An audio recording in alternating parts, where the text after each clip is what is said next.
કેટલાક વિદ્યાર્થી એવા હોય કે એમને એવું ધાર્યું હોય કે ઇકોનોમિક્સ અર્થશાસ્ત્રની અંદર 85 માર્ક્સ તો આવવા જ જોઈએ, પણ આવ્યા 65. તમને વિશ્વાસ જ છે કે મારા 95 આવવા જોઈએ ને તમારા 45 આવ્યા છે. 40 માર્ક્સનો ફરક છે ભાઈ. 3 વિષયમાં જો તમે ફેલ થયા હોય એ બધા વિદ્યાર્થી પેપર ખોલાવી નાખે. હેલો, કેમ છો ડિયર સ્ટુડન્ટ્સ? હું છું તમારો દોસ્ત મેઘાણી સર.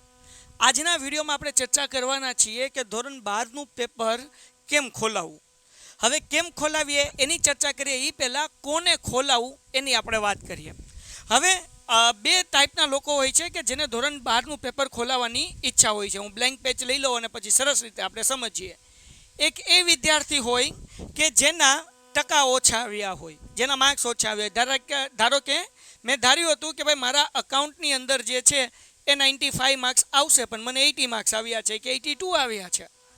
કેટલાક વિદ્યાર્થી એવા હોય કે એમને એવું ધાર્યું હોય કે ઇકોનોમિક્સ અર્થશાસ્ત્રની અંદર 85 માર્ક્સ તો આવવા જ જોઈએ, પણ આવ્યા 65. ઘણા બધા લોકોના ઇંગ્લિશમાં બહુ ઓછા માર્ક્સ આવ્યા છે. તમે 12માનું રિઝલ્ટ જોશો તો તમને ખ્યાલ આવશે. એક તો એ વિદ્યાર્થી છે કે જે પાસ થઈ ગયા છે પણ ઓછા માર્ક્સ આવ્યા છે. હમણાં જ મેં એક વિડીયો જોયો બેનનો કે એ રોતા હતા. એ કેમ રોતા હતા? તો કે એના 88 પોઈન્ટ સમથિંગ ટકા આવ્યા. એને કેટલા ટકા જોતા હતા? તો કે એને 91% જોતા હતા. 3% ઓછા આવ્યા એટલે એ રોતા હતા. તો હવે આવા વિદ્યાર્થી પણ છે. તો મારા ભાઈઓ, મારા બહેનો, તમારા 88% આવ્યા છે, ઉપરવાળાનો આભાર વ્યક્ત કરો. આમાં 3 જણા પાસ થઈ જાય બાપ, એટલે એટલી બધી ચિંતા ન કરો. એટલા આવ્યા તો હવે એમ કે મારે પેપર ખોલાવવું છે તો આટલો બધો ફાયદો નહીં થાય, બરાબર ને? પેપર કોને ખોલાવવું જોઈએ? હા, તમને વિશ્વાસ જ છે કે મારા 95 આવવા જોઈએ ને તમારા 45 આવ્યા છે. 40 માર્ક્સનો ફરક છે ભાઈ. તો તમારે પેપર ખોલાવવું જોઈએ. પાસ થઈ ગયા છે પણ બહુ ફરક છે. દાખલા તરીકે તમારા 38 માર્ક્સ જ આવ્યા છે ને તમારા આવવા જોતા હતા 88, તો તમે પેપર ખોલાવો. પણ હવે તમારા આવવાના હતા 95 પણ 90 આવી ગયા, 85 આવી ગયા, તો તમારે પેપર ખોલાવવું જોઈએ નહીં. ઓકે, બીજા કોને પેપર ખોલાવવું જોઈએ? જેટલા વિદ્યાર્થી મિત્રો 3 વિષયમાં ફેલ થયા છે, હું રિક્વેસ્ટ કરીશ એ બધા વિદ્યાર્થીઓને કે પેપર ખોલાવી નાખો. 3 વિષયમાં જો તમે ફેલ થયા હોય એ બધા વિદ્યાર્થી પેપર ખોલાવી નાખે. સાહેબ, આનાથી ફાયદો શું થાય? હવે માનો કે તમારા નસીબ હારા છે અને 3 વિષયમાંથી તમે માનો કે એક વિષયમાં બી પાસ થઈ ગયા, તો હવે વધ્યા 2 જ વિષય, અને 2 વિષયની તમે પૂરક પરીક્ષા આપી શકશો. અને આ પૂરક પરીક્ષા ક્યારે હશે? 16/6 થી 26/6ની વચ્ચે હશે. ડન થઈ ગયું? ઓકે, તો તમારો 1 વર્ષ બગડશે નહીં. એટલે જેટલા વિદ્યાર્થી મિત્રો 3 વિષયની અંદર ફેલ થયા હોય એ બધાને પેપર ખોલાવી નાખવા જોઈએ. સાહેબ, 2 વિષયમાં ફેલ થયા હોય તો અમારે પેપર ખોલાવવા જોઈએ? ખોલાવવા જોઈએ. ખોલાવો બિંદાસ, કાંઈ વાંધો નથી. પણ તમે 2 વિષયનું પેપર ખોલાવશો, એનું રિઝલ્ટ આવશે કે 5મો મહિનો પૂરો થઈ ગયો હશે અને 6ઠો શરૂ થઈ ગયો હશે, અને 25 ફેલનું રિઝલ્ટ આવ્યું તો તમે લોકો હેરાન થઈ જશો કે હવે તમારી આગળ 8 જ દિવસ બાકી છે, 10 જ દિવસ બાકી છે કે 15 દિવસ બાકી છે, હવે હું પાસ કેમ થઈશ? તો તમારે લોકોને શું કરવું જોઈએ? દીકરાઓ, જે 2 વિષયની અંદર ફેલ થયા છે એ પેપર ખોલાવવું તો ખોલાવી નાખે. એક વિષયમાં ફેલ થયા છે, પેપર ખોલાવવું તો ખોલાવી નાખે, પણ એ આજથી જ તૈયારી શરૂ કરી દે. કારણ કે 16/6 થી 26/6ની વચ્ચે તમારે એક્ઝામ છે. બકાવ યાદ રાખજો, બરાબર ને?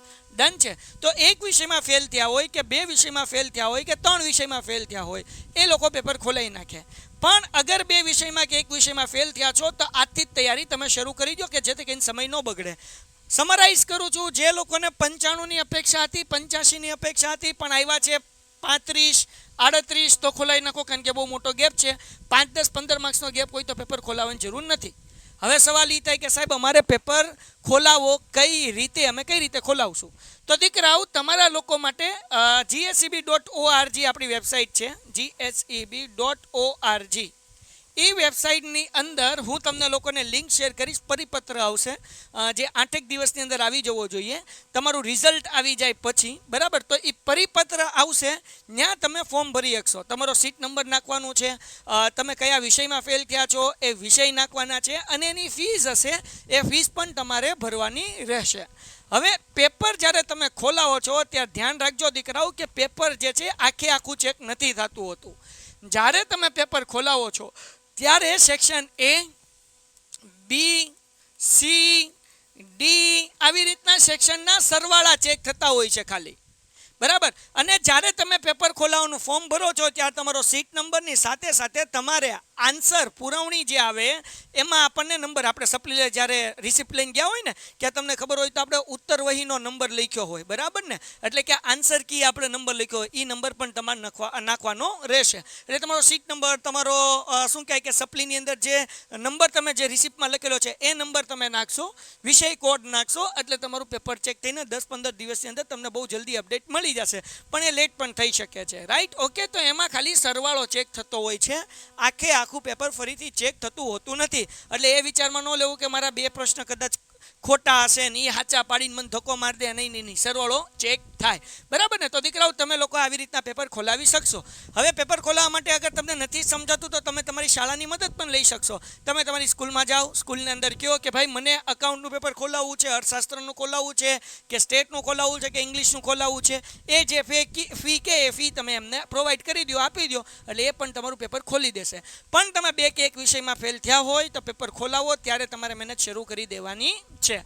તો આ હતી માહિતી, અને જ્યારે પરિપત્ર આવશે ત્યારે તમને લોકોને હું અપડેટ આપી દઈશ. એટલે ચેનલ પણ સબસ્ક્રાઈબ કરીને રાખો અને વિડીયો પણ લાઈક કરી નાખો. જેટલા લોકોના ઓછા માર્ક્સ આવ્યા છે અથવા પોતાના રિઝલ્ટથી સંતોષ નથી એ બધાય લોકોને આ શેર કરી દો. મળીએ છીએ નેક્સ્ટ વિડીયોમાં. ત્યાં સુધી ગુડ બાય એન્ડ ધન્યવાદ.